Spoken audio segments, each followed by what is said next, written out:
Hi students, welcome back to my channel MD happy. ಆತ್ಮೀಯ ವಿದ್ಯಾರ್ಥಿಗಳೇ, second PUC examination 2 economics ವಿಷಯಕ್ಕೆ ಸಂಬಂಧಪಟ್ಟಂತೆ ನಿಮಗೆ ಈ ಒಂದು ವಿಡಿಯೋದಲ್ಲಿ 80ಕ್ಕೆ 80 ಅಂಕಗಳು ಯಾವ ರೀತಿ ನೀವು ತಗೋಬೇಕು, ಯಾರೆಲ್ಲ ಖಾಸಗಿ ಅಭ್ಯರ್ಥಿಗಳಿದ್ದೀರಿ, ಪರೀಕ್ಷೆಗಳನ್ನು ತದನಂತರ ಕಟ್ಟಿದ್ದೀರಿ, ಒಂದೇ ಪರೀಕ್ಷೆಯಲ್ಲಿ ನೀವು ಪರೀಕ್ಷೆಗಳನ್ನು ಕಟ್ಟಿಲ್ಲ. ಸೊ ಆದ ಕಾರಣ ನೀವೇನಪ್ಪ ಅಂತಂದರೆ ಈ ಸದ್ಯ ಎಕ್ಸಾಮನ್ನು ಬರಿತಾ ಇದ್ದೀರಿ. ಸೊ ಅಂಥ ವಿದ್ಯಾರ್ಥಿಗಳಿಗೆ ಈ ಒಂದು ವಿಡಿಯೋದಲ್ಲಿ ನಾವು ನಿಮಗೆ 80ಕ್ಕೆ 80 ಅಂಕಗಳು ಯಾವ ರೀತಿ ಎನ್ಯುವಲ್ ಎಕ್ಸಾಮಲ್ಲಿ ಈ ಒಂದು ಪರೀಕ್ಷೆ 2ರಲ್ಲಿ ನೀವು ತಗೋತೀರಿ, ಆ ಎಲ್ಲ ವಿಷಯಗಳನ್ನು ಜೊತೆಗೆ ಈ ಒಂದು ವಿಡಿಯೋದಲ್ಲಿ ನಿಮಗೆ ಪಾಸಿಂಗ್ ಅಂಕಗಳು ಸಿಗ್ತವೆ ಮತ್ತು ಸ್ಕೋರಿಂಗ್ ಅಂಕಗಳು ಸಿಗ್ತವೆ. ಅದರ ಜೊತೆಗೆ 4 ಅಂಕದ, 5 ಅಂಕದ, 6 ಅಂಕದ ಮತ್ತು 3 ಅಂಕದ ಜೊತೆಗೆ 2 ಅಂಕದ, 1 ಅಂಕದ ಎಲ್ಲ ಪ್ರಶ್ನೆಗಳಿಗೆ ಉತ್ತರವನ್ನು ನಾವು ಈ ಒಂದು ವಿಡಿಯೋದಲ್ಲಿ ಕೊಡ್ತಾ ಹೋಗ್ತೀವಿ. ಸೊ ನೀವು ಮಾಡಬೇಕಾದಷ್ಟೇ ವಿಡಿಯೋವನ್ನು ಕೊನೆ ತನಕ ನೋಡಿ, ಲೈಕ್ ಆದರೆ ಒಂದು ಲೈಕ್ ಕೊಡಿ, ನಿಮ್ಮ ಸ್ನೇಹಿತರಿಗೆ ವಿಡಿಯೋಗಳನ್ನು ಶೇರ್ ಮಾಡಿ. ನಾಳೆ ದಿನ ಪರೀಕ್ಷೆ ಇದೆ, ಆ ಪರೀಕ್ಷೆ ಬೇಕಾದಂಥ ಮಾಹಿತಿ ಇಲ್ಲಿದೆ. ಇವೇ ಪ್ರಶ್ನೆಗಳು ಆನ್ಯುವಲ್ ಎಕ್ಸಾಮ್ ಬಂದೇ ಬರ್ತವೆ, ಕಡ್ಡಾಯವಾಗಿ ನಿಮ್ಮ ಸ್ಕೋರ್ ಮಾಡ್ಕೊಳ್ಳಿ ಅಂತ ಹೇಳ್ತಾ ವಿಡಿಯೋದ ಕಡೆ ಹೋಗ್ತೀನಿ. ಇನ್ನೂ ಯಾರು ನಮ್ಮ ಚಾನಲ್ ಸಬ್ಸ್ಕ್ರೈಬ್ ಮಾಡಿಲ್ಲ, ದಯವಿಟ್ಟು ನಮ್ಮ ಚಾನಲ್ ಸಬ್ಸ್ಕ್ರೈಬ್ ಮಾಡ್ಕೊಳ್ಳಿ ಅಂತ ಹೇಳ್ತೀನಿ. ಸೊ ಹಾಗಾದರೆ ಬನ್ನಿ ಪ್ರಶ್ನೆಗಳನ್ನು ಒಂದೊಂದಾಗಿ ನೋಡ್ತಾ ಹೋಗೋಣ.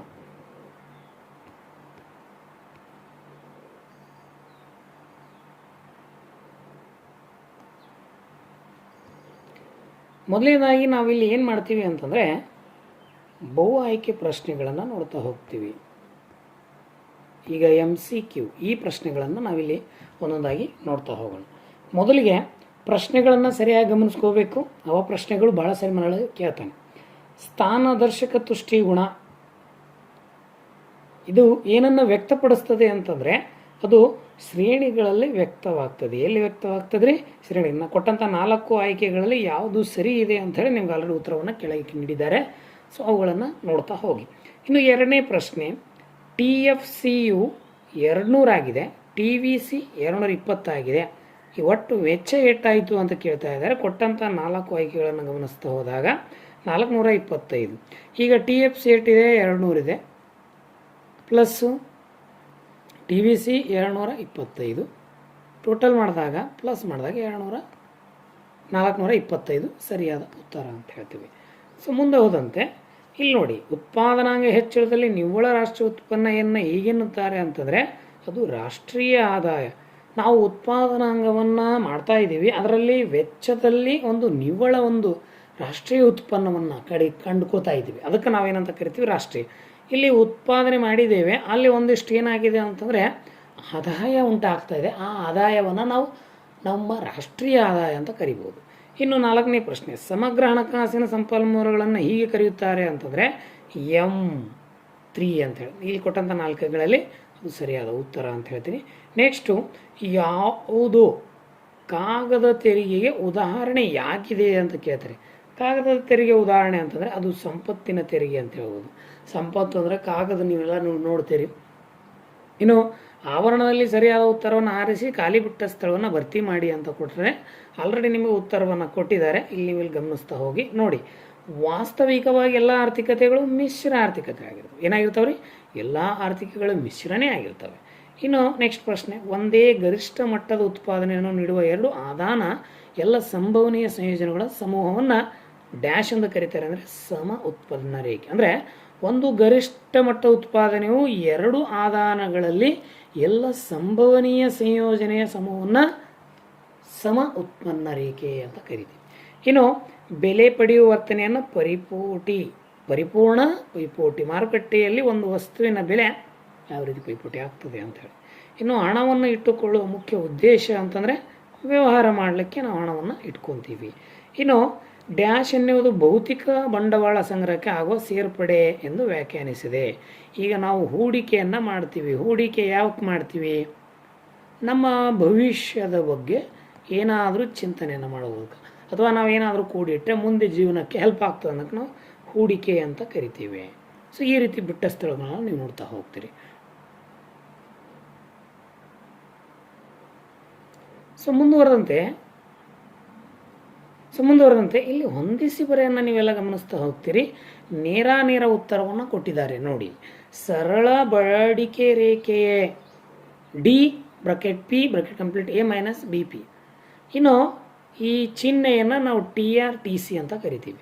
ಆಡಮ್ ಸ್ಮಿತ್ ಅವರ ಕಾಣದ ಕೈ ಕಾರ್ಯಾಚರಣೆ ಎಷ್ಟು ಸಾರಿ ಪ್ರಶ್ನೆ ಕೇಳಿದ್ದಾನೆ. ಇದು ಇಂಪಾರ್ಟೆಂಟ್ ಕ್ವಶನ್ನು ಬಂದೇ ಬರ್ತದೆ.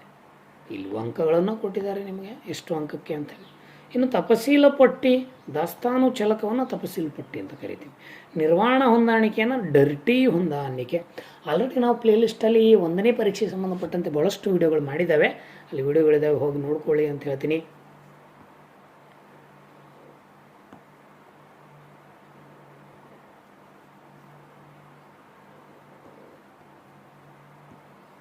ಈಗ ಮುಂದೆ ನಾವು 1 ಅಂಕದ ಪ್ರಶ್ನೆಗೆ ನಿಮ್ಮನ್ನೆಲ್ಲ ಕರ್ಕೊಂಡು ಹೋಗ್ತೀನಿ. ಇಲ್ಲಿ ಏನು ಮಾಡಿದ್ದಾರೆ ಅಂತಂದರೆ ಅವರು ಪ್ರಶ್ನೆಗೆ ಉತ್ತರವನ್ನು ಕೊಟ್ಟಿದ್ದಾರೆ. ಈಗ MRS ಅನ್ನು ವಿಸ್ತರಿಸಿ ಅಂತಂದರೆ ಮಾರ್ಜಿನಲ್ ರೇಟ್ ಆಫ್ ಸಬ್ಸ್ಟಿಟ್ಯೂಷನ್ ಅಂತ ಕೇಳಿದ್ದಾನೆ. ಅಂದರೆ ಸೀಮಾಂತ ಬದಲಿಕೆ ದರ ಅಂತ ಕೊಡ್ತಾನೆ. ಇನ್ನು ಪೂರೈಕೆ ಅಂದರೆ ಒಂದು ಉದ್ಯಮ ಘಟಕದ ಪೂರೈಕೆಯು ನೀಡಿದ ಬೆಲೆ ಆಗಿರ್ಬೋದು, ತಂತ್ರಜ್ಞಾನ ಆಗಿರ್ಬೋದು, ಅಥವಾ ಉತ್ಪಾದನಾಂಗಗಳ ಬೆಲೆಗಳಲ್ಲಿ ಉದ್ಯಮ ಘಟಕಗಳು ಮಾರಾಟ ಮಾಡುವ ಬಯಸುವ ಸರಕಿನ ಪ್ರಮಾಣವನ್ನು ನಾವು ಪೂರೈಕೆ ಅಂತ ಕರಿತೇವೆ. ಇನ್ನು ನೆಕ್ಸ್ಟು ನೀವು ಇಲ್ಲಿ ನೋಡಿ ರಫ್ತು ನೋಡಿ ಏನು ಕೇಳಿದ್ದಾನೆ ಅಂತಂದರೆ ರಫ್ತುಗಳ ಅರ್ಥವನ್ನು ನೀಡಿ ಅಂತಂದರೆ ಅಂದರೆ ಸ್ವದೇಶದಲ್ಲಿ ಏನು ರಾಷ್ಟ್ರಗಳು ಸರಕು ಮತ್ತು ಸೇವೆಗಳನ್ನು ಮಾರಬಹುದು ಇವುಗಳನ್ನು ನಾವೇನಂತ ಕರಿತೀವಿ ರಫ್ತು ಅಂತ ಅಂದರೆ ಒಂದು ವಸ್ತುವನ್ನು ನಾವು ಸ್ವದೇಶ ಅಥವಾ ವಿದೇಶದಲ್ಲಿ ಏನಾದರೂ ಮಾರ್ತಿದ್ರೆ ಅದನ್ನು ಪ್ರಾಡಕ್ಟನ್ನು ನಾವು ಏನು ವ್ಯಾಪಾರ ಮಾಡ್ತಿದ್ರೆ ರಫ್ತು ಅಂತ ಕರಿತೀವಿ. ನೆಕ್ಸ್ಟು ಸಮಗ್ರ ಬೇಡಿಕೆ ಬೆಲೆ ಪ್ರಭಾವ ಬೀರೋ ಯಾವುದಾದ್ರೂ ಒಂದು ಕೋಶೀಯ ಚಲಕವನ್ನು ವಿವರಿಸಿ ಅಂತ ಕೊಡ್ತಾನೆ. ಹಾಗಾದರೆ ನಾವು ಇಲ್ಲಿ 2 ಕೊಟ್ಟಿದ್ದೇವೆ, ಅದರಲ್ಲಿ 1 ಬರೆದ್ರೆ ಸಾಕು ಅಂತ ಹೇಳ್ತೀವಿ. ಈಗ ಸಮಗ್ರ ಬೇಡಿಕೆ ಮೇಲೆ ಪ್ರಭಾವ ಬೀರುವಂಥ ಕೋಶೀಯ ಚಲಕಗಳು ಅಂತಂದರೆ ಒಂದು ಟ್ಯಾಕ್ಸು, ಇನ್ನೊಂದು ಗೋರ್ಮೆಂಟ್ ನಾವು ವೆಚ್ಚ ಅಂತ ಕರಿತೀವಿ. ಇನ್ನು ಈ ಸ್ವದೇಶಿ ಹಣದ ಮೌಲ್ಯ ಏರಿಕೆ ಅಂದರೆ ಏನು ಅಂತಂದರೆ ಬದಲಾಗುವ ವಿನಿಮಯ ದರ ಪದ್ಧತಿ. ರಾಷ್ಟ್ರದಲ್ಲಿ ಸ್ವದೇಶಿ ಹಣದ ಬೆಲೆಯು ವಿದೇಶಿ ಹಣದ ಎದುರು ಏರಿಕೆ ಆದಾಗ ಅದನ್ನು ನಾವೇನಂತ ಕರಿತೀವಿ ಅಂದರೆ ಸ್ವದೇಶಿ ಹಣ ಮೌಲ್ಯ ಏರಿಕೆ. ಅಂದರೆ ವಿನಿಮಯ ದರ ಪದ್ಧತಿಯು ರಾಷ್ಟ್ರದಲ್ಲಿ ಸ್ವದೇಶಿ ಹಣದ ಬೆಲೆ ವಿದೇಶಿ ಹಣದ ಎದುರು ಏರಿಕೆ ಆಗ್ತಾಯಿದೆ. ಈಗ ನಮ್ಮದು ಭಾರತದ ರೂಪಾಯಿ ಇದೆ, ಅದು ಈ ಒಂದು ಡಾಲರ್ಗೆ ಏನಾಗ್ತಾಯಿದೆ ಅಂದರೆ ಏರಿಕೆ ಆಗ್ತಾಯಿದೆ. ಅದಕ್ಕಿದು ಉತ್ತಮ ಉದಾಹರಣೆ ಅಂತ ಹೇಳ್ಬೋದು. ಇನ್ನು ಈ ಒಂದು 2 ಅಂಕದ ಪ್ರಶ್ನೆಗೆ ಸಂಬಂಧಪಟ್ಟಂತೆ ನೀವು ಇಲ್ಲಿ ಪ್ರಶ್ನೆಯನ್ನು ನೋಡಿ ಎಷ್ಟು ಸರಳವಾಗಿ ಉತ್ತರವನ್ನು ಬರೆದ್ರೆ 2 ಅಂಕ ಸಿಗ್ತದೆ. ಮೂಲ ಆರ್ಥಿಕ ಚಟುವಟಿಕೆಗಳನ್ನು ಪಟ್ಟಿ ಮಾಡಿರಿ ಅಂತಂದರೆ ನಾವು 3 ಬರೀನು. ಸರಕು ಮತ್ತು ಸೇವೆಗಳ ಉತ್ಪಾದನೆ, ವಿನಿಮಯ, ಅನುಭೋಗ, ಇವು 3 ಬರೆದ್ರೆ ನಿಮಗೆ 2 ಅಂಕ ಸಿಗ್ತದೆ.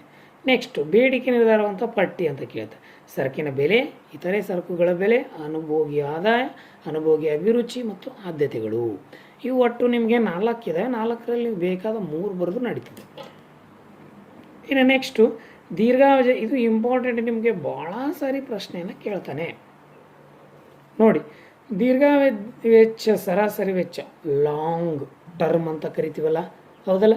ಇನ್ನು ದೀರ್ಘಾವಧಿ ವೆಚ್ಚ, ಸೀಮಾಂತ ವೆಚ್ಚ ಅಂತ ಕರಿತೀವಿ. ಈ 2ರಲ್ಲಿ ಬರೀರಿ ನೀವು. ಇನ್ನು ಪೈಪೋಟಿ ಮಾರುಕಟ್ಟೆಯಲ್ಲಿ ಉದ್ಯಮ ಘಟಕವೊಂದು ಲಾಭವನ್ನು ಗರಿಷ್ಠಗೊಳಿಸುವಿಕೆ ಅಗತ್ಯ ಷರತ್ತುಗಳನ್ನು ತಿಳಿಸಿ ಅಂತಂದರೆ ಅದು ಬೆಲೆ P, ಸೀಮಾಂತ ವೆಚ್ಚ MC, ಇವೆರಡೂ ಏನಾಗಿರ್ತದೆ ಸಮ ಆಗಿರ್ತದೆ ಅಂತ. ಸೀಮಾಂತ ವೆಚ್ಚವು Q0ದಲ್ಲಿ ಇಳಿಕೆಯಾಗಿರುವುದಿಲ್ಲ. ಅಲ್ಪಾವಧಿಯಲ್ಲಿ ಬೆಲೆಯು ಸರಾಸರಿ ವೆಚ್ಚಕ್ಕಿಂತ ಹೆಚ್ಚು ಅಥವಾ ಸಮನಾಗಿರುತ್ತದೆ ಅಂತ ಹೇಳ್ತೀವಿ. ಸೊ ಇದು ನಿಮಗೆ ಭಾಳ ಇಂಪಾರ್ಟೆಂಟ್ ಆಗಿರುವಂಥದ್ದು. ಮತ್ತು ಅದರ ಜೊತೆಗೆ ದೀರ್ಘಾವಧಿಯಲ್ಲಿ ಬೆಲೆಯು ಸರಾಸರಿ ವೆಚ್ಚಕ್ಕಿಂತ ಸಮನಾಗಿರ್ತದೆ ಅಂತ ಹೇಳ್ತಾರೆ. ಇನ್ನು ಸ್ಥಗಿತತೆ ಬಿಂದುವಿನ ಅರ್ಥ ನೀಡಿ. ಅಲ್ಪಾವಧಿಯಲ್ಲಿ AVCಯ ಕನಿಷ್ಠ ಬಿಂದು ಕೊನೆಯ ಬೆಲೆ ಮತ್ತು ಉತ್ಪನ್ನ ಯೋಜನೆಯಾಗಿದ್ದು SMC ರೇಖೆಯು AVC ರೇಖೆಯ ಕನಿಷ್ಠ ಬಿಂದುವಿನಲ್ಲಿ ಛೇದಿಸಲಾಗುತ್ತದೆ. ದೀರ್ಘಾವಧಿಯಲ್ಲಿ LRMC ರೇಖೆಯು LRAC ರೇಖೆಯ ಕನಿಷ್ಠ ಬಿಂದುವಿನ ಛೇದಿಸುತ್ತದೆ. ಈ ಬಿಂದುವಿನ ಕೆಳಗೆ ಯಾವುದಾದ್ರೂ ಉತ್ಪಾದನೆ ಇಲ್ಲದಿರುತ್ತಿದ್ದರೂ ಕಾರಣದ ಸ್ಥಗಿತತೆ ಬಿಂದು ಅಂತ ಕರೀತಾರೆ. ಇನ್ನು ಮಧ್ಯಂತರ ಸರಕುಗಳ ಸರಕಿನ ಅರ್ಥವನ್ನು ನೀಡಿರಿ. ಆರ್ಥಿಕತೆಯಲ್ಲಿ ಉತ್ಪಾದನೆಯಾದ ಹಲವು ಉತ್ಪನ್ನ ಅಂತಿಮ ಅನುಭವದಲ್ಲಿ ಅಂತ್ಯಗೊಳ್ಳದ ಬಂಡವಾಳ ಸರಕುಗಳು ಅಲ್ಲದ ವಸ್ತುವಿನ ತಯಾರಿಕೆ ಆದಾನಗಳಲ್ಲಿ ಬಳಸಲ್ಪಡುವ ಸರಕುಗಳು, ಮಧ್ಯಂತರ ಸರಕುಗಳನ್ನು ನಾವು ಈ ಒಂದು ಅರ್ಥವನ್ನು, ಅದರ ಜೊತೆ ಉದಾಹರಣೆ ಅಂತಂದರೆ ವಾಹನ ತಯಾರಿಸಲಾಗುವ ಉಕ್ಕಿನ ಪಾತ್ರೆಗಳು ಉತ್ಪಾದಿಸಿ ಬಳಸುವ ತಾಮ್ರದ ಅಂತ ಹೇಳ್ತೀವಿ. ಇನ್ನು ಬಾಹ್ಯತೆಗಳೆಂದರೆ ಅರ್ಥ ನೀಡಿ ಮತ್ತು 2 ವಿಧಗಳು. ಒಂದು ಉದ್ಯಮ ಘಟಕವು ಇನ್ನೊಂದು ಉದ್ಯಮ ಘಟಕ ಅಥವಾ ಒಬ್ಬ ವ್ಯಕ್ತಿ ಇನ್ನೊಬ್ಬ ವ್ಯಕ್ತಿಗೆ ಉದ್ದೇಶರಹಿತವಾಗಿ ಮಾಡುವ ಪ್ರಯೋಜನ ಹಾನಿ ಬಾಧ್ಯತೆಗಳನ್ನು ನಾವು ಬಾಹ್ಯತೆಗಳು ಅಂತ ಕರಿತೀವಿ. ಇದಕ್ಕೆ ಏನನ್ನು ಪಾವತಿಸಲಾಗುವುದಿಲ್ಲ. ಧನಾತ್ಮಕ ಬಾಹ್ಯತೆಗಳು, ಋಣಾತ್ಮಕ ಬಾಹ್ಯತೆ, ಎರಡು ವಿಧಗಳನ್ನು ಇಲ್ಲಿ ನೋಡ್ತೀವಿ.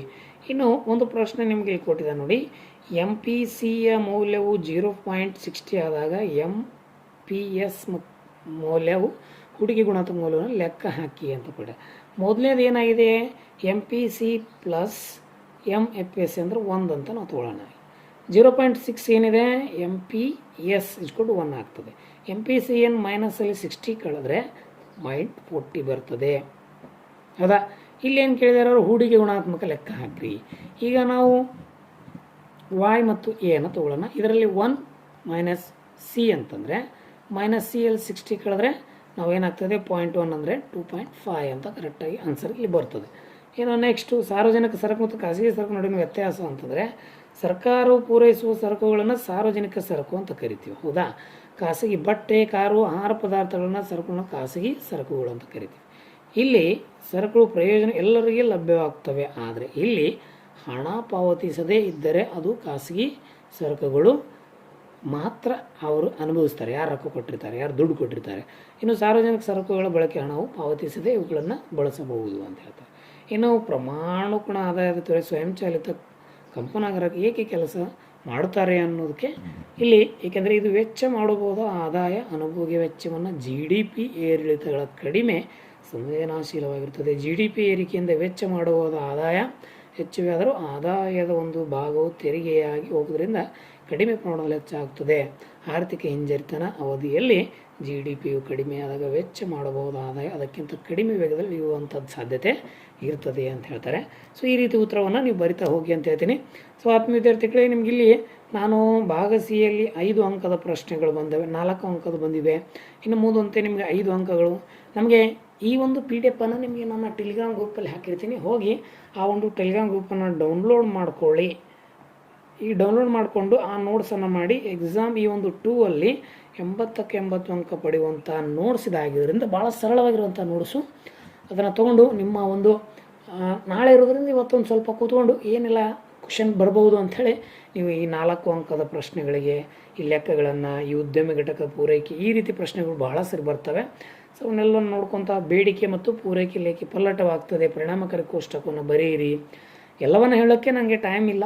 ಸೊ ಹಾಗಾಗಿ ನನಗೆ ಕೆಲವು ಪರ್ಸನಲ್ ರೀಸನ್ನಿಂದ ನನಗೆ ವಿಡಿಯೋ ಮಾಡಲಿಕ್ಕಾಗಿತ್ತಿಲ್ಲ. ಸೊ ಆದ ಕಾರಣ ಕ್ಷಮೆ ಇರಲಿ. ಇನ್ನು ಮುಂದಿನ ದಿನಮಾನಗಳಲ್ಲಿ ಸರಿಯಾದ ರೀತಿಯಲ್ಲಿ ವಿಡಿಯೋಗಳು ಬರ್ತವೆ ಅಂತ ಹೇಳ್ತಾ ಈ ವಿಡಿಯೋವನ್ನು ಇಲ್ಲಿಗೆ ಕೊನೆಗೊಳಿಸ್ತೀನಿ. ವಿಡಿಯೋ ಭಾಳ ಇಂಟ್ರೆಸ್ಟಿಂಗ್ ಆಗಿದೆ. ನೋಟ್ಸ್ ನಿಮಗೆ ಟೆಲಿಗ್ರಾಮ್ ಗ್ರೂಪಲ್ಲಿ ಸಿಗ್ತದೆ, ಹೋಗಿ ಡೌನ್ಲೋಡ್ ಮಾಡಿಕೊಳ್ಳಿ ಅಂತ ಹೇಳ್ತಾ ಎಲ್ಲರಿಗೂ ಧನ್ಯವಾದಗಳು. ನಮಸ್ಕಾರ.